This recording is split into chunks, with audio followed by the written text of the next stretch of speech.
Hello, thank you for joining me. Today we've come to the beautiful Manifold Valley in the Peak District. We've just come over the border from Derbyshire and we're now in Staffordshire. This is the River Manifold and we're just going to walk along the road. We're just crossing the Manifold here. We're going to walk along the road to the little village called Hulme End, because Hulme End is, although a very small place, in fact I wouldn't even quite call it a village, I think I'd call it a hamlet. But for those of you who are interested in railways will know of Hulme End because it has a certain claim to fame, as it was the terminus of the Leek Manifold Railway, which was a narrow gauge railway. It ran for 8 miles from Waterhouses up the Manifold Valley to this village of Hartington. Originally the plan was for it to carry on through the plains up to Buxton, but once you get beyond there the hills get dramatically a lot more challenging to put the railway through, so it never happened. And the railway was one that opened fairly late in the day. It only opened in 1904, so compared to some other narrow gauge railways it opened a lot later.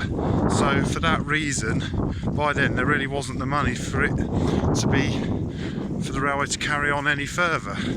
So hence why the railway ended here in this village of Hulme End, which, although a small place in itself, it was also here they said that it could serve Hartington and Sheen, but realistically both villages are a few miles away from here, and Hartington did have its own station which was on the Ashbourne to Buxton line, which I mentioned in one of the videos I made when I was at Hartington. We didn't actually go to Hartington station, but we will on a future video. So we're just coming into the hamlet now. Interestingly, this house here is called the Old Shop, and the one next to it's called the Station House. So if you were walking through here, that would be your first clues that we're coming up to where a railway line once ran. So as you can see, this really, what you can see here is really all what the village is. It's very pleasant but very small. And as I said, I keep calling it a village. To me, it's a hamlet. It is that small. Something interesting just on this corner here. It looks like it was possibly the village chapel. This building here looks like, whether it, I don't know if it's an Anglican one. It might be a non-conformist church. Not entirely sure. Let's have a look above where this BMW is parked. Can't see the writing, except what I can see on the plaque. It says built in 1834, so that gives us a rough idea of when it was built. Now, in front of us here, here's the old railway station, so let's go and have a look, shall we?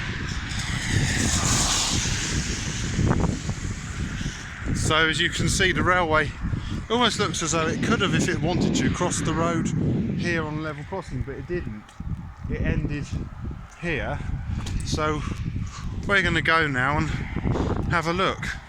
So the one thing the railway was profitable for, it wasn't overly used by locals, but in the 1920s and indeed before that, tourists did use the railway because it does go through some lovely scenery. But another one of its claims to fame was that it carried milk.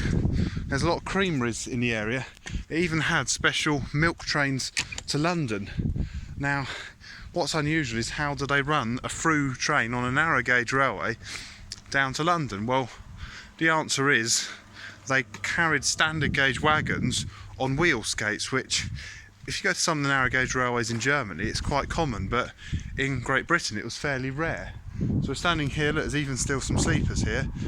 This building here is now the T Junction. I think it's a replica of the original engine shed, because the original engine shed was demolished, but the railway station has survived, the station building. It's some toilets there, and there's a visitor centre, so we're going to go and have a look and just have a quick look at this. It says Hulme End for Sheen and Hartington, so gives you an idea of where we are. So as I was saying about The railway is narrow gauge, but standard gauge wagons were carried on this line, cream wagons and some other wagons. And what we can do, if we go into the old waiting room, which is now the visitor centre, lots of leaflets on the areas to pick up.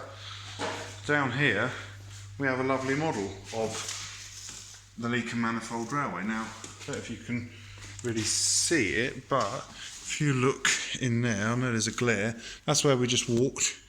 There is the chapel we just looked at, and here's the station. So you can see there'd been a carriage shed which is no longer there. There's the carriages, and that's the building we're in, and that's the engine shed that's now the T Junction cafe. Now if you look here, you can see that tank wagon, that is on standard gauge track. So what happened was, I don't know if we can see from above, it's quite hard, I know, to see, but can you see there is standard gauge track, and just up there it turns to narrow gauge. So the standard gauge wagons were carried on the narrow gauge train, and then they were on a skate, and then they'd rolled off onto their standard gauge siding, and that was how they ran through milk trains to London. Now if you look here, there's the train. See the standard gauge wagon riding, the milk one riding on the skate on the narrow gauge. You can see it kind of dwarfs the loco and the two carriages. So the line ran along the valley, and at this station, Butterton, you can see there's another, I know it is hard with the glare, but you can see another model of a standard gauge wagon on narrow gauge track. Or it's actually sitting on standard gauge track there, but could have been shunted onto the narrow gauge track. There's Butterton Station. And then the railway went into a tunnel. Now, you may have seen back in the summer, we had a bit of fun. We did a bit of a different video on the same railway. We did a video of that tunnel, but I wasn't walking. Unusually I was being driven along the railway in a Lada Riva 1.5e estate. Funny enough, this Lada Riva 1.5e estate, we drove it down through the tunnel, because further up the track bed becomes a road, but you can also cycle the whole 8 miles from Hulme End. So if we leave the station behind, so the good shed would have been about where that Lada is, that Lada that happens to have a leaking manifold. That's where the good shed would have been, so the track would have come out here. So we're just going to have a little look, we're not going to go far, up the old track bed. What I intend to do, probably going to be next year now, but we'll come and explore a bit more of the old railway. In fact, I would like to do the whole of the railway, all the way from Hulme End down to Waterhouses, because at Waterhouses, that's where it connected with the standard gauge North Staffordshire Railway.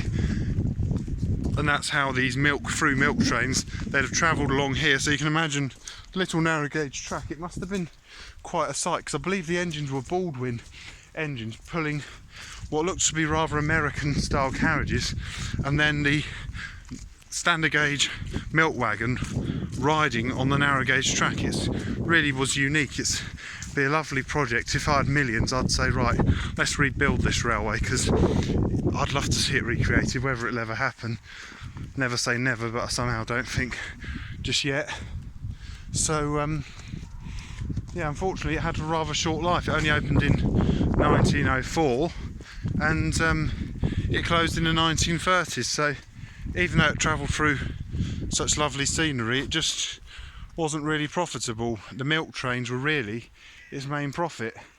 River Manifold is just over there. This is probably like an occupation, a farmer's bridge. So he could carry his sheep from one side.